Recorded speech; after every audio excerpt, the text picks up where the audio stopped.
Greetings chess friends, welcome once again to this chess video.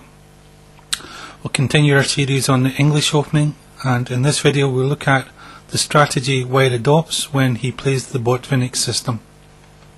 Of course we begin with the move 1c4, and Black plays which is probably the most principled move, e5, putting a pawn in the centre. Of course we begin hypermodernly with the move g3, and Black builds a solid centre with the move knight c6, bishop g2, and in this instance Black fianchettos his own king's bishop.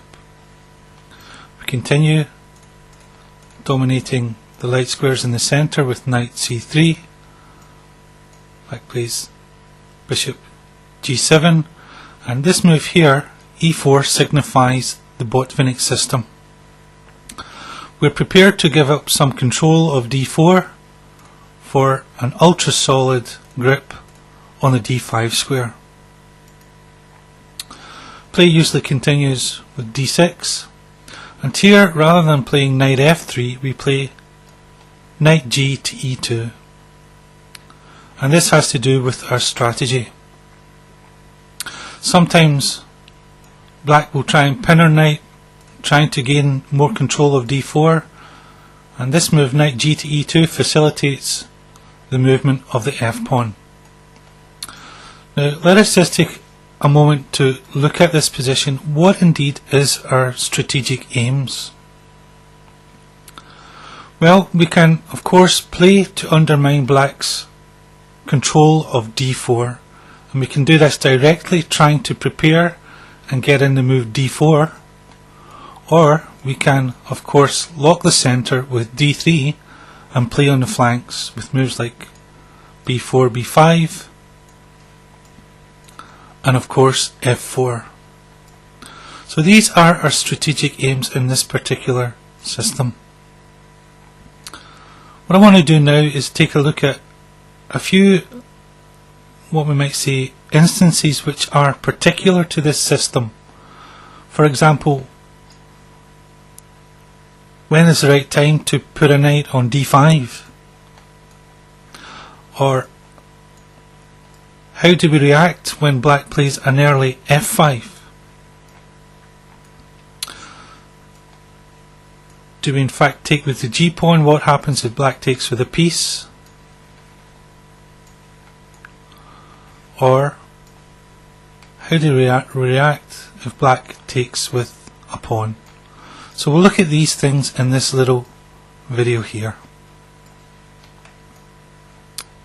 So let me put this back.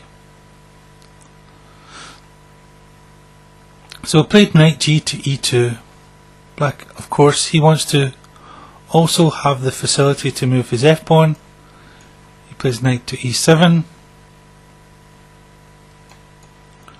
We can castle, Black castles, and if we play d3, remaining flexible, and Black plays bishop to e6, this is the opportune time to put our knight on d5. Why? Well, simply put, this knight cannot be touched. If Black ever tries to take it with the knight, he loses a piece to this fork here,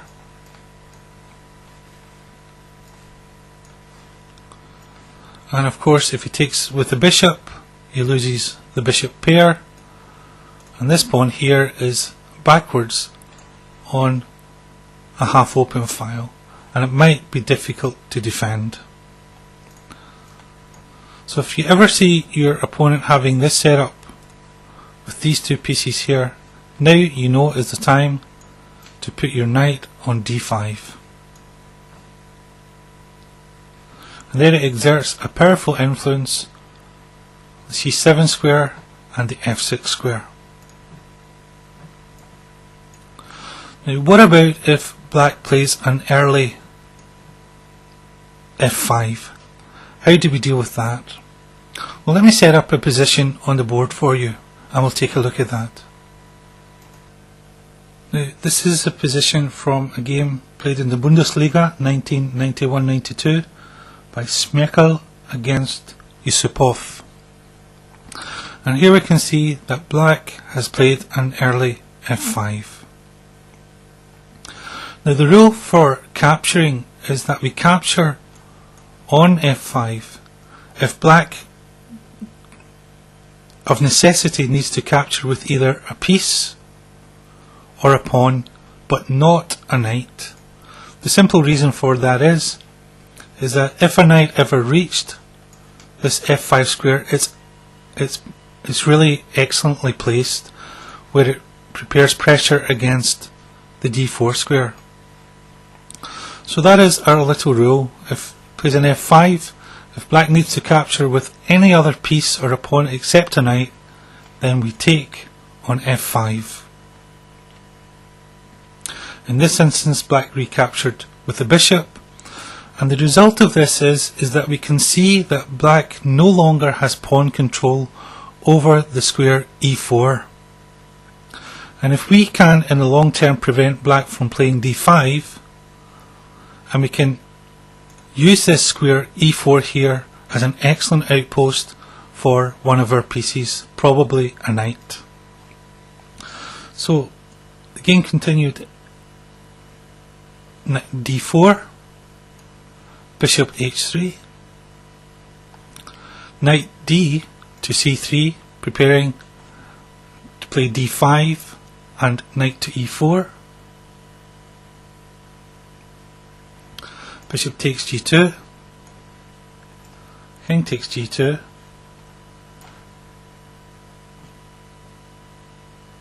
e takes d4, knight takes d4, knight g to e7, bishop g1,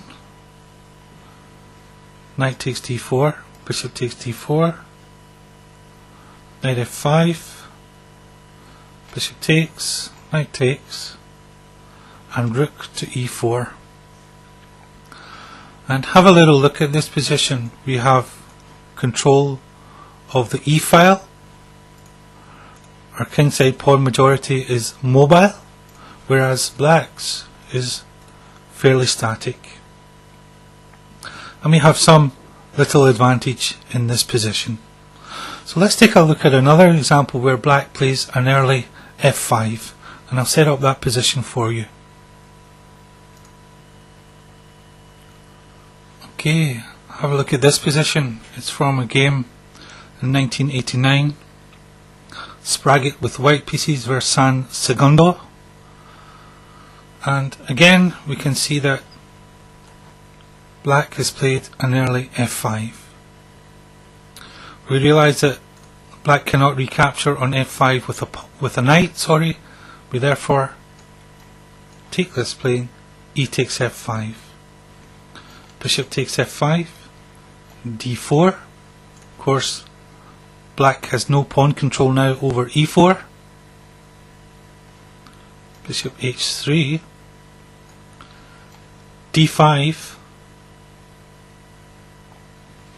knight f7,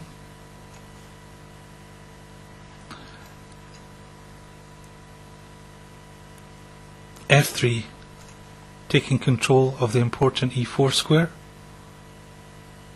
h5 was played, and knight c3, and of course the knight beckons on the e4 square.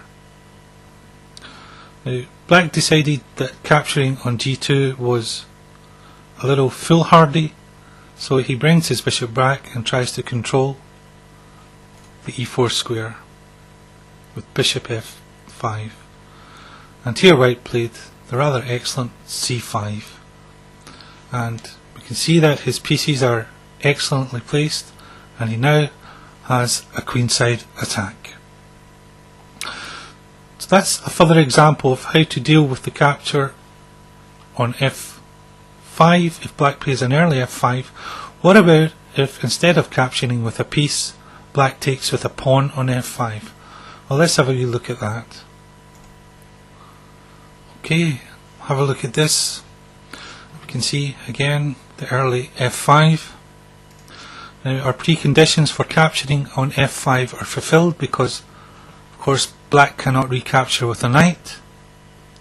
We therefore play the excellent e takes f5, and in this instance black does not recapture with a piece but recaptures with the g pawn. Now how should we deal with this? Well, clearly the move f4 is somewhat dangerous for us, and it's a bit of a pain having to calculate what might happen after f4. Therefore we simply blockade the f pawn with the excellent move f4. Black played knight f6, knight takes f6, bishop takes f6, and white of course had a variety of follow-ups, but here he chose the move d4. E takes d4, knight takes d4, knight takes d4, bishop takes d4.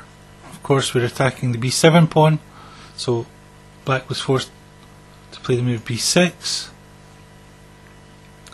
And looking at the position, we see that we have more space in the centre. We've got a better pawn structure, and our king is of course safer than the black king, and we have fairly good prospects. So that's how to deal with the position if black takes on f5 after playing an early f5 with the g pawn.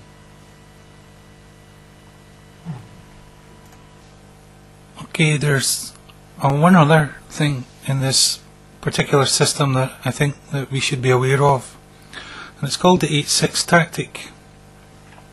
Of course we can see these two pieces here, and the time is of course right for us to play knight d5, knowing that this knight is immune to capture. And if black ever plays this move queen to d7, then we have this rather excellent tactic, bishop to 8-6, seeking to deflect this bishop from its defence of the f6 square. Of course this bishop itself is immune to capture. If it ever captures, of course the queen hangs.